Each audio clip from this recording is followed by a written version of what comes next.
Hello, and welcome to myfinanceteacher.org. In this video, we're going to talk about precious metals, gold, GDX, and a quick look at the general stock market.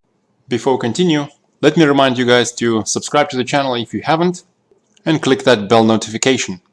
Thanks a lot. As we mentioned a few days ago, this recent low on the 21st of April came a little bit early for a short-term daily cycle low, which would have lasted for just over a month. Usually these last for about a month and a half, so a duration of over a month is likely as well. But we see gold is declining over the last 3 days, meaning that there is a good chance that we're going to actually see a short-term daily cycle low within the normal duration for this cycle of about a month and a half, probably over the next just several days. Today gold has dipped below 1700 on the spot market, and at the moment it's already above 1710.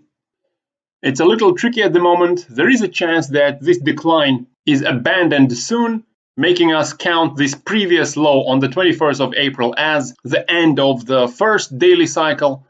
That would mean that I'll have to add the remaining 40% to my existing position of 60% in precious metals. I mentioned about my ongoing allocation a few days ago on the community tab of the YouTube channel. Moving into the 4-hour chart on gold, it looks like gold is within this downtrending channel. And as I said, it would be nice to see gold decline down into, say, 1680 over the next few days, so that we get a really nice chance to allocate that remaining 40% cash. On the other hand, though, you have to keep your eyes open on the breakout of this channel. If gold exhibits a lot of strength today or tomorrow, I probably might want to allocate another, say, 20% for a possible catch of the move up within the ongoing advancing phase, within the ongoing rally of the intermediate cycle. So I am still holding that 60% allocation because even though in the short term we are trying to find the low, in the intermediate term the ongoing cycle is still young, and we probably have another few weeks until we potentially reach a top, maybe close to $1,800 per ounce. In the early parts of this cycle, most of my allocation was in GLD rather than the miners. At the moment, I'm not holding any of the gold itself. The 60% is distributed between GDX and a number of selected miners. So looking at GDX, we see that over the last 3 days, GDX is actually performing a little bit better than gold itself. Similar to gold, on the 4-hour chart, you can distinguish this downtrending channel, but it's not as steep as the one on gold chart. However, RSI is still close to overbought, although it's not into overbought territory, and it would be nice to add to positions at a retest of this breakout above $32. If we retest $32, that closes this recent gap at about 32.8. And there is also a chance over the next few days to close the gap before that at about 31.2.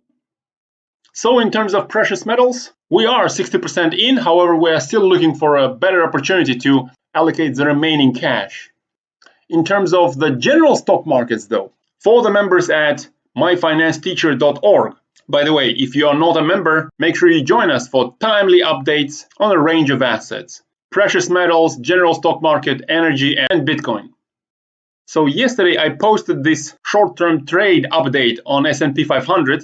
This is the quick picture I posted to the members with the entry price at 286, the stop loss just below the low of the previous day, and the target just under the 200-day moving average.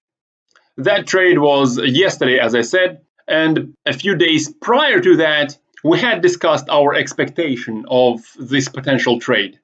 So looking at the chart of SPY, since the trade on that same day yesterday, SPY closed a little bit higher at about 287, and today the markets are not open yet. But if you look at the futures for S&P 500 are about 1.5% higher today compared to the closing price yesterday. That means that once the markets open, this vehicle, SPY, is also going to give us a green candle, bringing us a little bit closer to our target. That also means I will bring the stop loss a little bit closer to reduce potential losses. So for trades like this on the general stock market, as well as timely updates on what's happening to gold, as I think the next several days are going to be very important, with GDX either retesting the breakout at $32 or shooting up, possibly to its next resistance level just below 39 based on these lows in the middle of 2012. So that is a pretty important move that we're trying to catch. That's why we don't want to risk a couple of percentage points, and that's why we have that 60% allocation still on the table. So for these important updates on gold, as well as updates on other potentially interesting trades, make sure you join us at myfinancesteacher.org.